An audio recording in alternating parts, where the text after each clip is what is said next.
within the thick rainforest. The local police force has been stunned by an unexpected finding. A suspiciously abandoned World War II submarine among the tall trees was thought to have been lost at sea. Guards stepped closer to the corroded ship, growing more alarmed as they saw what was within. Hidden World War II submarine found in rainforest reveals unbelievable secrets. But before we start, smash the like button and make sure to subscribe if you haven't, and hit that notification bell so that you won't miss any new stories. Photographer Jason was sent to the bush to record the birth of a young sifaka lemur. His client, a wildlife magazine, provided him with the coordinates because they wanted to be the first to publish a picture of a baby sifaka lemur. But rather of discovering the troop of lemurs, Jason discovered something he never would have imagined. Attempting to avoid creating noise and frightening the animals, he cautiously and gently strolled through the rainforest till he noticed an odd metal object far away. When he cleared a large leaf from his field of vision, he discovered he was truly staring at a submarine, even though at first he believed it may be a wrecked airliner. His eyes widened in disbelief as he approached the submarine. It appeared as though it had been there for decades, still partially submerged in a large body of water. His gaze suddenly settled on a previously observed marking. Jason's eyes were so unbelievable. He identified the marking as being from World War II. That isn't possible, is it? Jason was aware that he needed to contact the local police, but did he think they would accept his claim of discovering a World War II submarine deep within a rainforest? Most likely not, therefore he started to take pictures of the submarine. He circled it gently, looking it over from top to bottom. His gaze landed on a peculiar red smudge and his heart raced. Although Jason knew in his heart what the blood stain indicated, he refrained from drawing hasty judgments. He promptly contacted the police after taking a picture of that as well. He emailed the police his photos since, as he had anticipated, they would not trust anything he said. Soon later, he received a call from someone informing him that the police would be visiting him right away. By this point, the sun was beginning to drop and the cops had ordered him to stay exactly where he was. Fortunately, Jason had brought his tent with him in case he didn't discover the sifaka lemur in a single day. He made the decision to spend the night camped out next to the submarine and eating freeze-dried food. He then tried to fall asleep by crawling inside his sleeping bag. With a focus on trying since the animals of the night awoke as darkness fell, Jason was awakened throughout the entire night by odd noises that didn't always seem to be coming from animals. There were moments when the sound would like someone passing by his tent or a metal door opening. Fearful, Jason slept through the night in his tent, waiting for the morning to rise. When Jason noticed the first sunbeams hitting his tent, he let out a relieved sigh.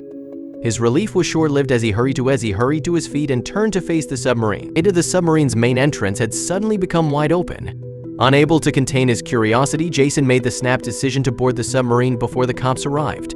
So Jason was taken aback by the interior's vibe as he gingerly made his way below deck. Unlike what he had anticipated, the air within was unexpectedly fresh and not at all musty or stale. It raised greater concerns regarding the submarine's position in the jungle by implying that working life support systems might still be in place. It was really surreal.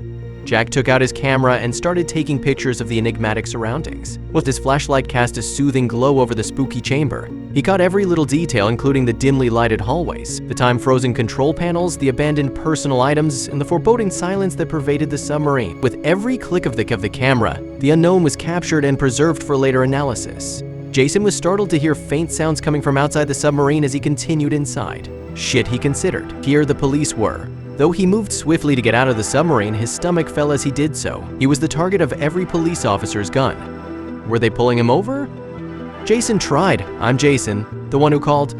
The officers were unhappy even as they swiftly lowered their weapons. Since he hadn't waited for them and his DNA was now all over the submarine's interior, Jason couldn't really hold them responsible. Jason was approached by the police commander as soon as he got off the submarine. He continued, "You have to accompany us back to the station for some questioning." The cops discovered old and mysterious codes engraved into the submarine's walls. Carrying the characters confused and intrigued the cops because they were unlike any language or encryption technique used in modern cryptology. The purposeful and complex glyphs appeared to be whispering secrets from a bygone past that were just waiting to be figured out. In the middle of the submarine, the officers found maps with strange symbols on them. These symbols suggested hidden paths or sites by entwining with geographic outlines. The officers conjectured about the meanings of the maps and codes. Were these World War II strategy plans or something more mysterious? The maps indicated locations that were unknown, maybe disclosing a mission veiled in the shadow of history. Attempts to crack the codes were unsuccessful in the beginning. The symbols defied all traditional interpretation techniques, implying a backstory that was far more intricate than anyone had imagined. And with every misstep, the mystery grew more profound, implying that modern understanding held the secrets to their revelation. Linguists, cryptographers, and historians were tasked with uncovering the submarine's secrets. The maps became the focus of the research, with their cryptic symbols perhaps holding the key to comprehending the submarine's mysterious journey across time and space. Forensic scientists sifted through the submarine's inside, revealing components that contrasted sharply with its World War II exterior. These sleek and sophisticated components appeared out of place against the rusting backdrop of history. This finding aroused eyebrows and questions: how could such modern features survive with an antique from a bygone era? The discovery of modern components within the submarine indicated activity beyond its recognized historical context. And these findings suggested a use much after the conclusion of World War II, implying clandestine actions conducted in secret. The authorities were both alarmed and intrigued by the likelihood that the submarine had been involved in covert post-war operations. The presence of contemporary technology and an ancient military machine revealed a complicated web of espionage and hidden intentions. It was a revelation that caused waves of discomfort across the investigation team. The police and historians debated the submarine's genuine age and usage history. The merging of old and new technology called into question earlier understandings of the time frame. The juxtaposition of old and modern materials within the submarine caused a sense of unease and suspicion among the investigators. It was as if the vessel, a relic from the past, had been touched by the shadows of the present, altering its tale and purpose in ways that history had not documented. In the bleak interrogation room, Jason was bombarded with questions. The cops' suspicion was obvious when they investigated the specifics of his discovery. The air was thick with mistrust as Jason attempted to persuade them of his innocence. Jason, recognizing the rising uncertainty, supplied photographic evidence. The photographs were clear and irrefutable, revealing the bizarre handwriting within the submersible. He told me the photographs provided as silent evidence to his finding, capturing the spooky atmosphere and the mysterious markings on the walls. Initially, the police were doubtful of Jason's story. However, his photographs sparked a shift from suspicion to intrigue.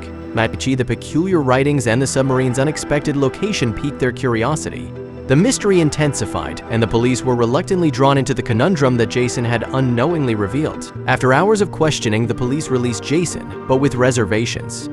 They instructed him to be available for further interrogation while they worked to solve the submarine mystery. Jason departed the station, his mind swirling with the day's bizarre occurrences, realizing that his involvement in the case was far from ended. The police sought clarification from a historian who specialized in wartime artifacts.